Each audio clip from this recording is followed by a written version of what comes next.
Croeso i sesiwn Canran Cymru Busnes, uned 3, Dadansoddiad a marchnad. Wedyn, bwriad heddiw yma ydy, yn ystod y sesiwn yma, ydy edrych ar y canlynol. Felly mi fyddan ni'n edrych ar y cyfrifo a dehongli elastigedd, y pris ag incwm galw. Mi fyddan ni hefyd yn edrych ar gwahanol fathau o ddata sy'n cael eu cyfleu a sut i ddeall y data hyn. Felly bydd ychydig o waith cyfrifo hefyd a deall. Felly, deall a dehongli data. Mewn unrhyw bapur arholiad neu mewn unrhyw lyfr, da chi'n mynd i gael eich cyflwyno efo data, bod y data yna yn wybodaeth yn ddata ar ffurf siart, yn ffigyrau, yn graff bar, yn graff pei. A un peth ydy gallu deud beth ydy'r data, ond wedyn mae rhaid i chi ddehongli fo, a beth sy'n bwysig yn fama ydy bod chi'n neud synnwyr o be mae'r wybodaeth yna yn ei olygu, sut mae'r busnes wedyn yn mynd i ymateb a be fydd yr effaith ar y busnes. Dyma esiampl syml i chi. Mae hwn yn siart yn dangos beth sydd wedi digwydd i cyfraddau llog dros y 5 mlynedd diwetha. Rwan, mae ateb sylfaenol yn gallu gweld yn fama bod na gynnydd sydyn iawn mewn amser byr iawn. Roedd cylch o gwmpas o. A wedyn mae o'n aros am tua blwyddyn a hanner yn eitha sefydlog ar twtsh dros 5%, a wedyn mae o'n mynd lawr, ond mae'n mynd lawr yn llawer arafach na mae o wedi mynd i fyny. Rwan, be dwi newydd ddangos o fanna ydy y dadansoddiad arwynebol iawn. Just yn deud be dwi'n weld. Ond be sy'n rhaid i chi ddeall ydy be ydy'r effaith hwn ar fusnes. Felly, da ni'n gallu gweld y fama, be ydy cyfraddau llog ydy y llog sy'n cael ei osod gan, y gyfradd sy'n cael ei osod gan Banc Lloegr. Mae o yn pennu faint mae pobl sy'n benthyg yn ei dalu nôl fel llog ar y benthyciad, a mae o'n pennu hefyd faint o arian, faint o log mae rhywun yn ei dderbyn am gynilo am safio arian.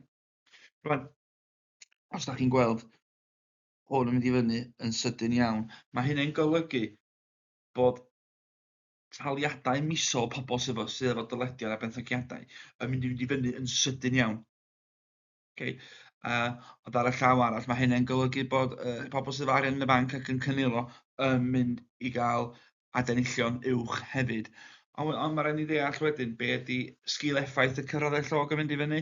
So mae morgeisi a benthygiadau pobl, taliadau misol yn mynd i fyny, sy'n golygu am bod nhw'n mynd i fyny mor serth, mae hynny'n golygu bod gynnyn nhw lai wedyn o arian yn weddill, disposable income. Felly mae rhaid nhw dorri lawr ar ei nwyddau moethus a'i gwariant. Da ni'n gallu gweld wedyn y cyfraddau llog yn mynd lawr. Yn llawer arafach, ond maen nhw yn mynd lawr. Mae hynny'n golygu wedyn, mae pobl sy'n cynilo, yr llog maen nhw dderbyn yn mynd lawr, ond wedyn mae taliadau misol pobl sydd yn benthyg yn mynd lawr. So, da chi eisiau disgrifio a gweld yr effaith wrth ddarllen a dehongli graff neu siart. Union yr un fath yn fama, da ni'n edrych ar siart chwyddiant. Mae hwnna yn arwyddocaol iawn yn y ffaith bod o eto yn mynd i fyny yn sydyn o hanner ffordd drwy 2021. Mae'n hitio tua 11%.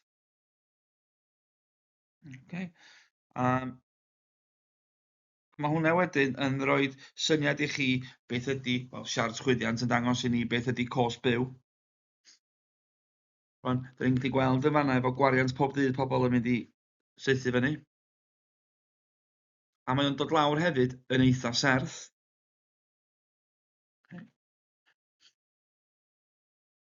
Ond da ni'n gwybod hyn, da chi wan yn blwyddyn 13, da ni'n gwybod hyn achos mae cyfraddau llog yn cael ei ddefnyddio i arafu chwyddiant ac i leihau chwyddiant. Felly wrth i'r cyfraddau llog, wrth i'r fynd i fyny, o hynna wedyn yn rhwystro neu yn arafu pobl i wario am bod eu taliadau nhw'n mynd lawr, am bod eu taliadau bensynciadau nhw'n mynd i fyny, wedyn maen nhw'n blaenoriaethu gwariant, a wedyn oedd y galw am nwyddau moethus a nwyddau eraill yn mynd lawr, sy'n golygu wedyn yn syml bod chwyddiant yn arafu. Felly, ydych chi'n gallu gweld disgrifio pryd mae ar ei ucha. Ydych chi'n gallu gweld y raddfa pa mor serth a mae'n codi ac yn disgyn. Ydych chi'n gallu gweld wedyn y fama beth ydy targed banc Lloegr. Ac yn amlwg wrth i ni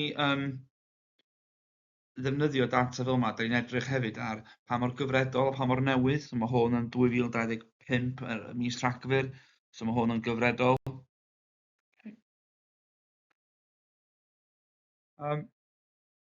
Siart arall. Dangos cyfran y farchnad. A mae'r cyfran y farchnad yna ar y ffonau symudol. A ydych chi'n gallu gweld wedyn y fan beth, mae hwn yn hen ddata iawn, mae hwn yn 2023, so mae hwn yn dal yn eitha cyfredol. Ond ydych chi'n gallu gweld wedyn beth yw'r sefyllfa, pwy sydd gan Apple 30%, Samsung 26%. Okay. Felly, os ydych chi'n edrych ar hwnna, ydych chi'n gallu gweld beth ydy lefel y gystadleuaeth. A fes chi'n gallu cael siart fel yma ar gyfer cwestiwn fatha Porter. Ydych chi'n gallu gweld beth ydy lefel y gystadleuaeth newydd. Efallai beth fes chi'n gallu gael ydy newid yn siart cyfran y farchnad. Ella bys chi'n gallu cael dwy siart, un 2023, un 2025. A ydych chi'n gallu cymharu a gweld y gwahaniaeth a ceisio tybio pam mae hyn yn digwydd.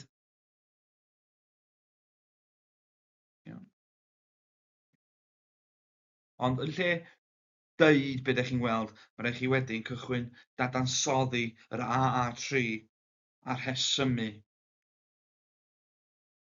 a gweld be di'r effaith. Felly, swn i'n sbio ar hwn wan, swn i'n gweld mae gan Apple gyfran uchel iawn y mwyaf yn y farchnad, ond mae Samsung hefyd yn 26%. Felly mae rhaid iddyn nhw bod ar flaenau traed yn dal i ddatblygu, yn dal i fyny efo technoleg diweddara, dal i hysbysebu. Achos mae'r lefel y gystadleuaeth gan Samsung yn uchel.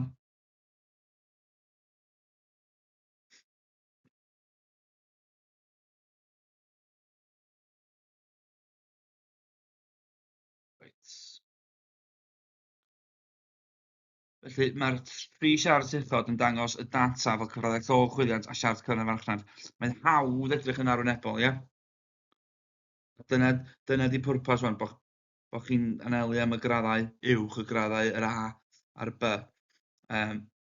Rhaid weld pam bo hyn yn digwydd. Pam bod cyfraddau llog yn mynd i fyny? Wel, da ni'n gwybod bod cyfraddau llog yn mynd i fyny mewn ymateb i chwyddiant uchel. Da ni'n edrych wedyn sut mae busnesau yn gallu ymateb. Un peth mae busnesau yn ymateb i chwyddiant yn mynd i fyny, wedi codi prisiau a newid a mynd drwy'r broses o newid prisiau nwyddau ar hyd i gwefannau.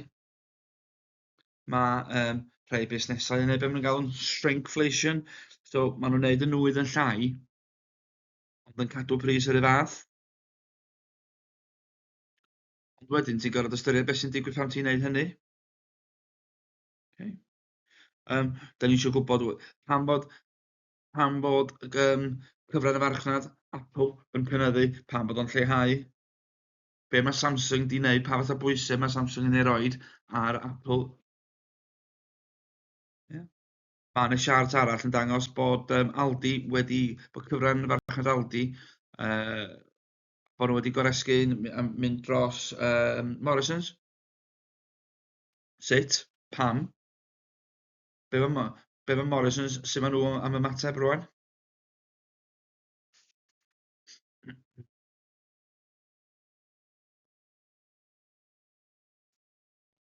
Reit, elastigedd. Felly mae elastigedd yn dod o 12 ddechrau. O blwyddyn 12, a be oedd elastigedd oedd yr ochr damcaniaethol, y theori o pam, pa mor sensitif ydy galw, newid yn y galw, i newid mewn pris. Achos mae'r cysyniad ei hun yn eitha syml o ran y tybiaeth ydy, os ydy pris yn codi, mae'r galw mynd i fynd i lawr, ond mae pob nwydd yn wahanol. A wedyn, felly dyn edrych ar elastigedd, pa mor sensitif ydy newid mewn pris neu incwm. Okay? A sut mae hwnna'n cael effaith ar y galw, pa mor sensitif ydy'r galw i newid mewn pris neu incwm. Felly, elastigedd galw yn mesur maint y galw am gynnyrch y newid pan fydd y bris yn newid. Mae'n edrych ar pa mor sensitif yw y prynwr i newidiadau yn y pris. Okay. Rwan, dwi wedi bod mewn sefyllfa lle o'n i'n arfer prynu rhywbeth, a bellach am bod y pris wedi codi, dwi yn cymryd cam yn ôl, dwi'n mynd, ydw i dal yn gallu cyfiawnhau justify prynu a talu am y nwydd yma, a be oedd y nwydd oedd coffi o Starbucks. Ydw i'n gallu cyfiawnhau rwan talu 4.50 am baned y goffi, lle o'n i'n talu 3.80. Okay. Felly, esboniad syml. Mae elastigedd incwm y galw yn mesur sut mae maint y galw am gynnyrch y newid pan fydd incwm pobl yn newid. So, da newid sôn am sut mae newid mewn pris yn effeithio ar lefel y galw. Ond ffordd arall gall cwestiwn arholiad dod i fyny ydy, da i edrych ar lefel incwm, a sut mae newid yn y lefel incwm yn mynd i gael effaith ar lefel y galw. So, esiampl nes i sôn wrthych chi, os di pris Starbucks yn mynd i fyny ac yn cyrraedd rhyw bwynt, dwi'n mynd i brynu llai ohono fo. Mae'n yr un fath efo incwm. Os dyn incwm i'n mynd i fyny ar y llaw arall, bydd gynna i fwy arian dros ben, mae hynna'n golygu wedyn, dwi'n mynd i fod yn fwy tebygol efallai o brynu rhywbeth, neu hyd yn oed os ydy incwm i yn lleihau. Okay? Felly mae elastigedd incwm y galw yn mesur sut mae maint y galw am gynnyrch yn newid pan fydd incwm pobl yn newid. Mae'n dangos a yw pobl yn prynu mwy, llai neu ry faint o rhywbeth wrth i incwm codi neu ostwng.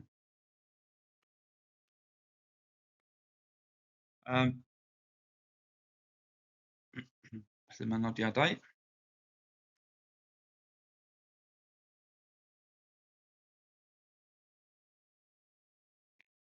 Wedyn, termau pwysig ydy elastig ac anelastig. Fel arfer, dwi yn dweud fel arfer, di hyn ddim yn hollol sicr, mae nwyddau moethus fel arfer yn elastig. Okay? Sy'n golygu fod newidiadau yn pris hein yn debygol iawn o weld newidiadau sylweddol yn lefel y galw. Okay. Felly, fel mae'r siart yma'n dangos, mae elastigedd yn helpu wrth osod pris, achos ti'n gwybod, os ti'n gallu roed y fformula, fyddai'n gwneud fformula, wyt ti'n gallu gweithio allan y tebygolrwydd os ydy faint mae galw yn mynd i fynd lawr os ydy y pris neu'r incwm yn newid. Okay. Helpu ti i reoli y risg, achos beth di busnes ddim eisiau gwneud ydy codi prisiau a bod y galw yn mynd lawr yn sylweddol. Okay. Mi fydd angen cyfrifo Os yw'r ffigwr yn fwy na 1, yna mae'r nwydd yn elastig. Os yw'r ffigwr yn llai na 1, yna mae'r nwydd yn anelastig. Felly mae hyn yn golygu, so os ydy'n elastig, mae hynny'n golygu bod newid mewn pris neu incwm wedi cael effaith arwyddocaol significant ar y galw. Os yw'r ffigwr yn llai na 1, enghraifft 0.1 neu 0.9, mae'n llai na 1, so hynna'n golygu bod newid y pris neu newid yn yr incwm heb gael effaith arwyddocaol ar y galw. Felly, da ni'n dallt rwan pan fod be ydy nwydd elastig os ydy'r ffigwr y cyfrifo fydden ni'n gwneud dros 1 fydd y nwydd yn elastig. Wan, enghreifftiau y nwyddau elastig. Okay? Felly, y nwyddau elastig ydy nwyddau lle mae newid sylweddol yn y galw oherwydd newid yn y pris neu newid yn yr incwm. A fel arfer, nwyddau moethus ydyn nhw. Efallai dillad sydd ddim yn hanfodol prydau allan gwyliau. Okay? Felly, hein ydy y nwyddau a'r gwasanaethau sy'n cael ei effeithio fwyaf os ydy galw, os ydy pris yn mynd i fyny mwy na 1 yn ôl yr cyfrifio elastigedd. Pan bod yn nwyddau hyn elastig, efallai bod yna newid ar gael, efallai llai o bobl, os di pris mynd i sinema yn mynd i fyny, yr amnewidiol o mynd i sinema ydy cael ffilm oddi ar Sky neu Box Office neu UK Store neu be bynnag ydy enw Sky Store, yn lle bod ni'n mynd allan am, os ydy mynd allan am bryd o fwyd wedi mynd yr hydryd, wel y nwydd amnewidion ydy cael take-away. Neu os di take-away wedi mynd yr hydryd, y nwydd amnewidiol ydy fake-aways o archfarchnad oedd. Neu yn y ffordd arall, os ydy'r pris os ydy'r pris yn mynd lawr, a bod ni yn cael take-away, wel os di pris yn mynd allan yn mynd lawr, mae'n golygu fe gyda ni fwy o bres, efallai bod yr hatach i fynd allan am fwyd, yr fath efo incwm. Os di incwm yn mynd i fyny, bydd yna fwy o alw am nwydd am newidion gwell, fel mynd i sinema yn lle cael ffilm oddi ar Sky neu Netflix. Okay? Felly, mae'n dibynnu os oes yna nwydd am newidion ar gael. Dydy'r nwydd yma ddim yn angenrheidiol. Okay? Felly maen nhw yn moethus, maen nhw yn chwant. Okay, maen nhw yn moethus. Efallai bod y pris yn mynd yn uwch i gymharu ag incwm. Efallai bod yna'n brys bod i brynu, gyda'r oedi y prynu. Felly nwydd elastig fel arfer ydy nwyddau moethus. Okay.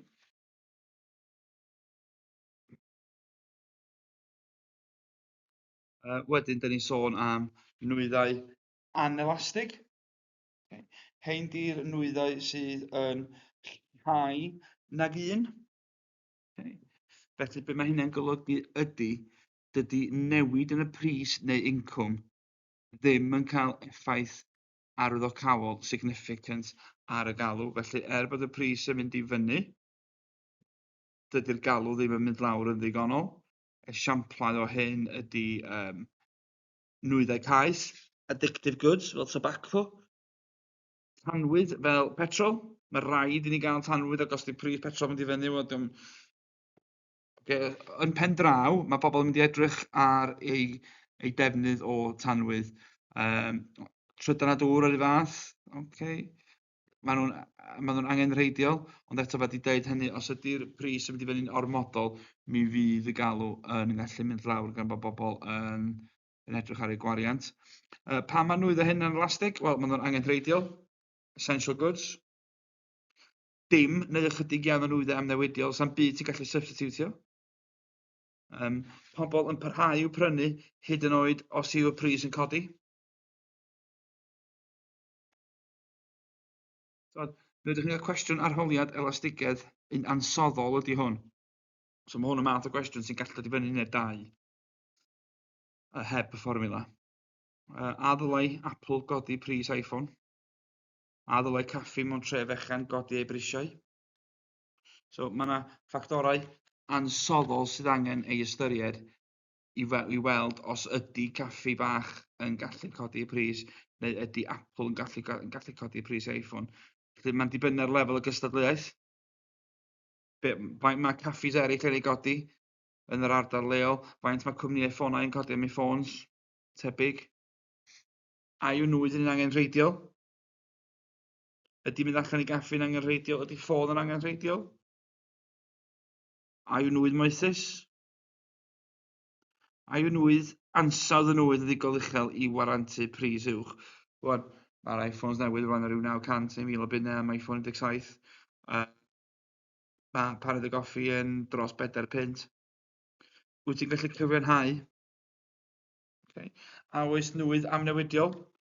Wel, os ydy pris yn mynd rhy uchel neu incwm yn mynd lawr, beth sydd ti'n gallu gwneud efo coffi ydy wneud coffi adre a dyrfod mewn fflasg.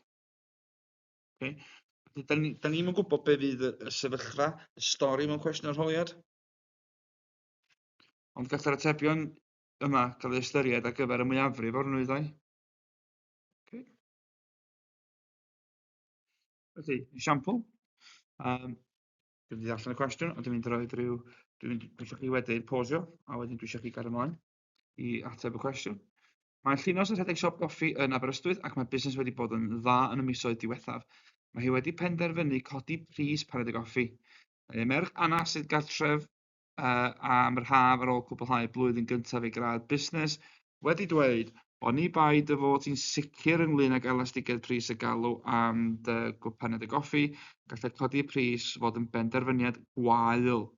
Doedd Llynos ddim yn deall beth oedd Anna yn siarad amdano a gofynnodd iddi esbonio beth oedd hi'n olygu. Ystyriwch gan ddefnyddio'r cysyniad elastigedd pris galw, pam gallai codi pris fod yn benderfyniad gwael. Felly dwi'n mynd i ofyn i chi pausio fan'na, trio'r cwestiwn. Felly nodwch gan ddefnyddio'r cysyniad elastigedd pris galw, pam gallai codi pris fod yn syniad gwael.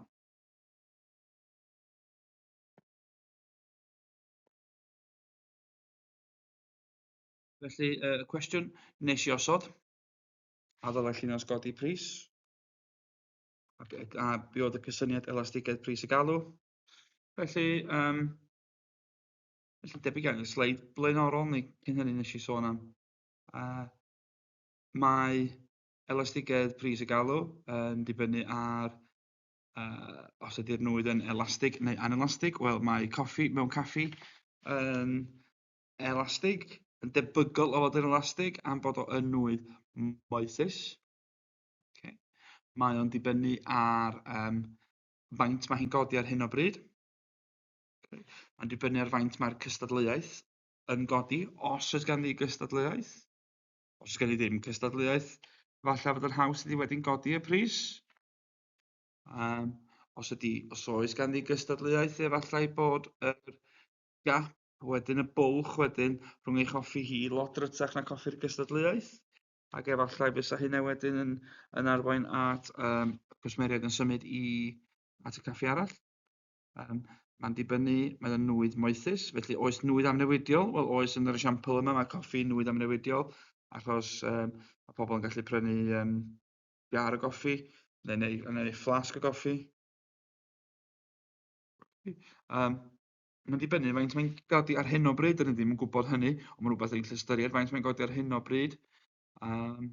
Ydy hwnna wedyn yn mynd yn normodol, ac ydy ansawdd y coffi yn galluogi iddi hi godi y pris yna. Okay. Felly cofiwch, da ni wedi sôn am y cysyniad, yr amcan asesu 1, a da ni wedi cyfeirio fo at coffi, a da ni hefyd wedi datblygu y pwyntiau yna. Cwestiwn arall, tas wedi sôn am y ffordd ansoddol, da ni wedi sôn am y niferus. Sut i fesur elastigedd? Okay. Felly, mae yna fformula. Dwi'n mynd i roi y cwestiwn i chi gyntaf. Okay. Yn 2016, incwm gwario cyfartalog cartrefi oedd 25,000. A'r nifer y ceir newydd wedi ei gwerthu oedd 2.6 miliwn. Yn 2017, incwm gwario cyfartalog cartrefi oedd 25,750, a nifer y ceir newydd wedi ei gwerthu oedd 2.73 miliwn. Okay. So, gan ddefnyddio y wybodaeth, cyfrifwch elastigedd incwm a galw am geir newydd. A mynd am 4 marc. Okay. Reit. Felly, dwi'n mynd i gerdded chi drwy hwn, a wedyn da ni'n mynd i sôn am yr ateb, a wedyn dwi'n ymosod un arall i chi wedyn.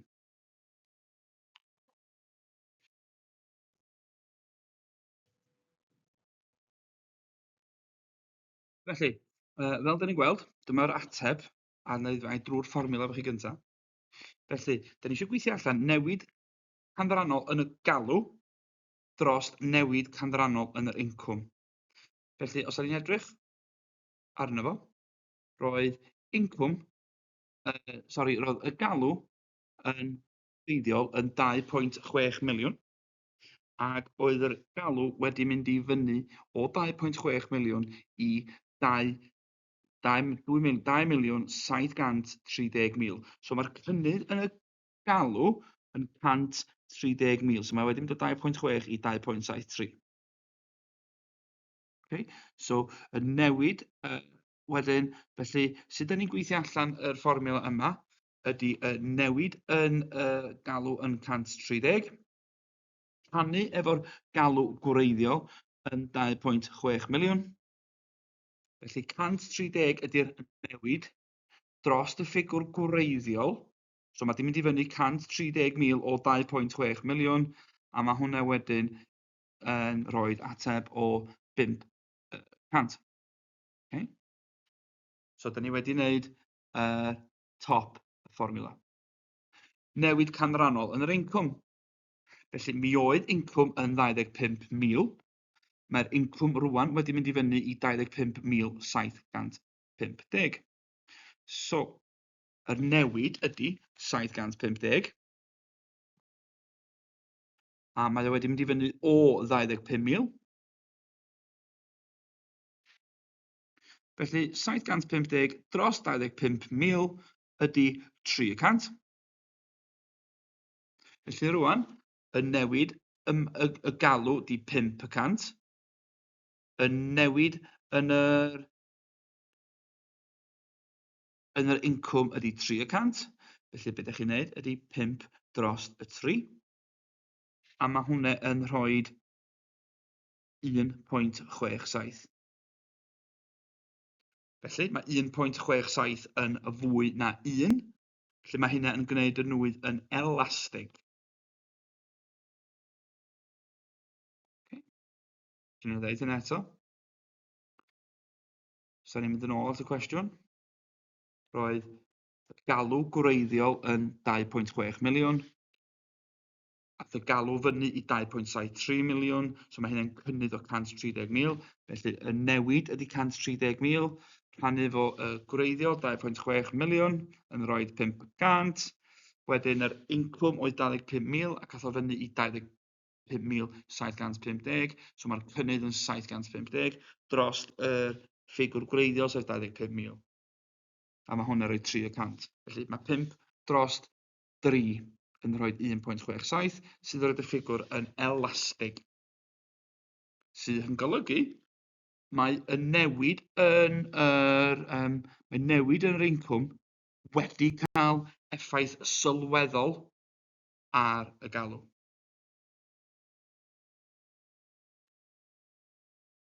Rwan, dwi yn mynd i roi hwn i chi rwan. Gwneithurwr byrddau syrffio i Wipeout. Ers cychwyn y busnes yn Uwch, Cernyw, yn 2002, mae'r busnes wedi datblygu enw brand cryf yn y gamp syrffio. Yn ystod misoedd yr haf, pan mae gwerthiant ar ei lefel uchaf, nid yw Wipeout yn gallu cynhyrchu byrddau syrffio ddigon cyflym i gwrdd ag alw. Yn haf 2017, bydd tref Uwch yn croesawu pencampwriaeth syrffio i UK. Mae Steve Summers, rheolwr gyfarwyddwr y cwmni, yn ystyried codi pris ei fwrdd syrffio lefel cystadleuaeth, the glider, yn ystod y cyfnod hwn. Pris gwerthu y glider yw 500. Fodd bynnag, mae Steve yn ystyried codi pris i 600. Mae Steve yn credu bydd diddordeb ychwanegol yn sgil y bencampwriaeth syrffio yn y Deyrnas Unedig, ac felly mae dim ond o 120 i 108 o fyrddau syrffio y bydd y galw'n gostwng. Bydd hwn yn golygu na bydd stoc y cwmni'n dod i ben yn ystod y cyfnod prysur hwn. Cyfrifwch elastigedd y pris am y bwrdd y glider. Dangoswch eich gwaith cyfrif. Felly, da chi eisiau gweld gyntaf beth ydy'r lefel y galw. Be ydy'r newid yn y galw? Rhannu efo'r galw gwreiddiol, am roi'r ffigwr i chi. Wedyn dwi am i chi edrych ar pris. Be ydy'r newid yn y pris? A rhannu hwnna efo'r pris gwreiddiol, a wedyn mae gennych chi ddau ffigwr ac un dros y llall, y galw dros y pris. So, dwi'n mynd i roi 2 funud i chi.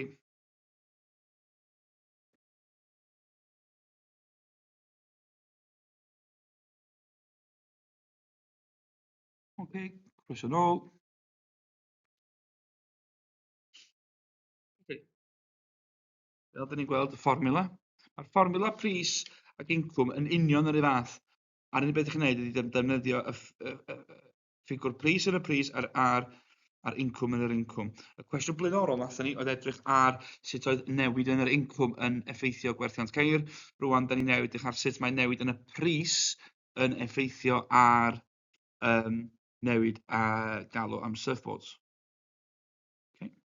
Felly, newid, edrych ar y gwreiddiol gyntaf.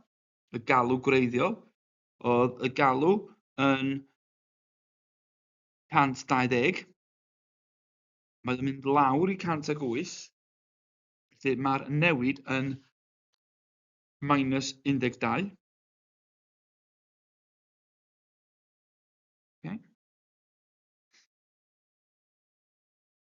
Wedyn, mae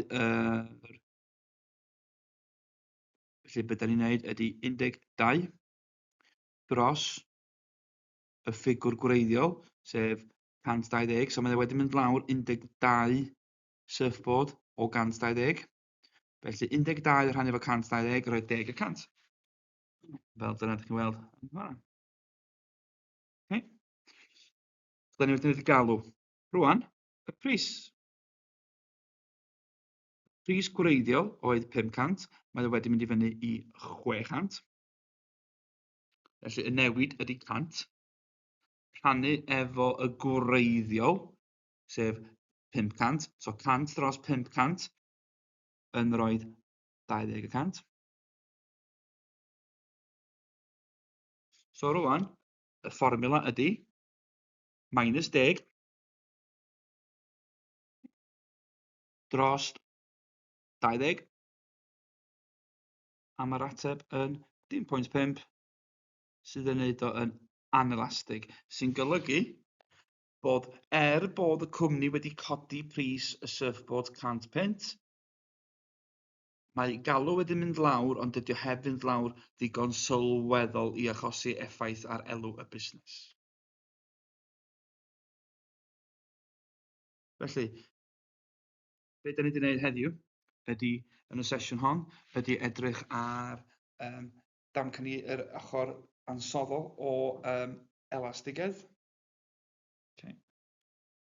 Da ni wedi edrych ar data, sut i ddehongli data. Da ni wedi edrych ar yr ochr niferus o